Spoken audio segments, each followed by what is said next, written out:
আজকের এই ক্লাসে আমরা আলোচনা করব ক্লাস 6-এর ভূগোল বিষয় নিয়ে। সামনেই তোমাদের প্রথম পর্যায়ক্রমিক মূল্যায়ন।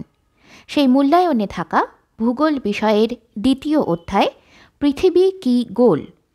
এই অধ্যায়টি থেকে সামনের পরীক্ষায় তোমাদের শুধুমাত্র ছোট প্রশ্নের উত্তরই করতে হবে। কোনো বড় প্রশ্ন এই অধ্যায় থেকে আসবে না, এবং এই অধ্যায়টিও একটি খুবই ছোট অধ্যায়। এই অধ্যায়টি পুরোটা খুঁটিয়ে আমি মোট 26টি ছোট প্রশ্ন ও তার উত্তর বের করেছি। তোমাদের এই 26টি ছোট প্রশ্ন ও উত্তরই এই অধ্যায় থেকে পড়তে হবে। প্রশ্ন যদি আসে এখান থেকেই আসবে। তাই এই প্রত্যেকটি ছোট প্রশ্ন ও উত্তর তোমরা বাড়িতে খুব ভালোভাবে মন দিয়ে পড়ো এবং তৈরি করো, কারণ সামনের পরীক্ষায় যদি এই অধ্যায় থেকে প্রশ্ন আসে তবে এর মধ্যে থেকেই আসবে।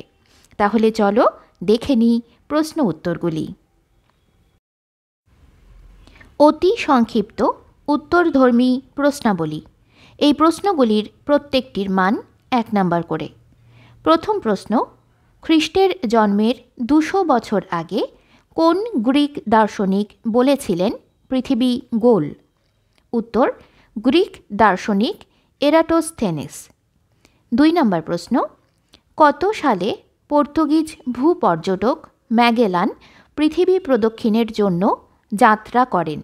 উত্তর, 1519 খ্রিস্টাব্দে। 3 নম্বর প্রশ্ন, ম্যাগেলান কয়টি জাহাজ নিয়ে ভূপর্যটনে গিয়েছিলেন? উত্তর, 5টি। 4 নম্বর প্রশ্ন, যত বেশি দৈর্ঘ্যের ব্যাসার্ধ নিয়ে বৃত্তচাপ আঁকা হয়, বৃত্তচাপের বক্রতার কী পরিবর্তন হয়? উত্তর, বৃত্তচাপের বক্রতা কমে। 5 নম্বর প্রশ্ন, যে রেখা বরাবর পৃথিবী পৃষ্ঠের সঙ্গে আকাশ এসে মিলিত হয় তাকে কি বলে? উত্তর, দিগন্ত রেখা। 6 নম্বর প্রশ্ন, জাহাজের ডেকে বসে সমুদ্রকে দেখলে কী রকম দেখতে লাগে? উত্তর, গোলাকার। 7 নম্বর প্রশ্ন, চন্দ্রগ্রহণের সময় চাঁদের ওপর পৃথিবীর যে ছায়া পড়ে তা কী রকম হয়? উত্তর, গোলাকার। 8 নম্বর প্রশ্ন, ভূপৃষ্ঠ থেকে যত ওপরের দিকে ওঠা যায় দিগন্ত রেখার কী পরিবর্তন হয়? উত্তর, দিগন্ত রেখার বিস্তৃতি বাড়ে। 9 নম্বর প্রশ্ন, সমুদ্র তীরের দিকে আগত কোনো জাহাজের কোন অংশ প্রথম দৃষ্টিগোচর হয়? উত্তর, মাস্তুল। 10 নম্বর প্রশ্ন, কোন গ্রিক দার্শনিক চন্দ্রগ্রহণের সময় চাঁদের ওপর পৃথিবীর গোলাকার ছায়া দেখে বলেন পৃথিবী গোল? উত্তর, গ্রিক দার্শনিক অ্যারিস্টটল।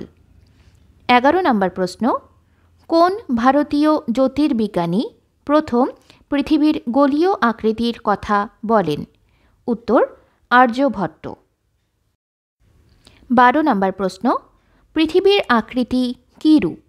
উত্তর, পৃথিবীর আকৃতি পৃথিবীর মতো বা জিওড। 13 নম্বর প্রশ্ন, পৃথিবীর পরিধি কত? উত্তর, প্রায় 40,000 কিলোমিটার।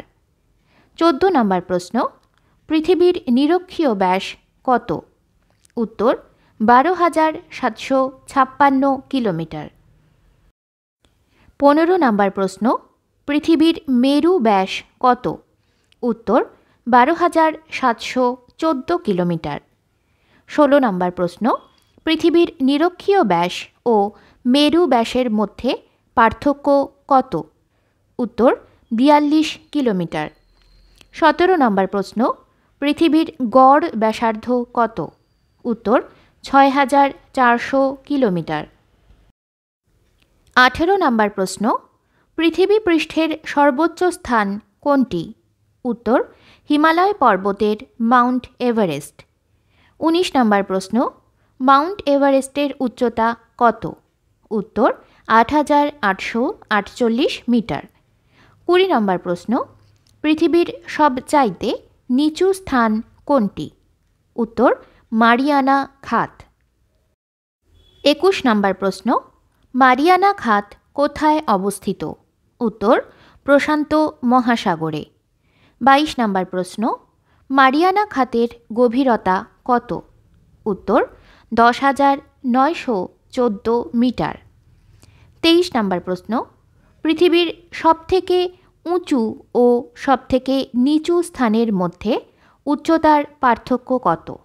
উত্তর প্রায় 20,000 মিটার বা 20 কিলোমিটার। 24 নম্বর প্রশ্ন, পৃথিবীর নিরক্ষীয় অঞ্চলে বস্তুর ওজন কীরূপ হয়? উত্তর কম হয়। 25 নম্বর প্রশ্ন, পৃথিবীর মেরু অঞ্চলে বস্তুর ওজন কীরূপ হয়? উত্তর নিরক্ষীয় অঞ্চলের তুলনায় বেশি হয়। 26 নম্বর প্রশ্ন, পৃথিবীর ছবি তোলা হয় কিসের সাহায্যে? উত্তর কৃত্রিম উপগ্রহের সাহায্যে।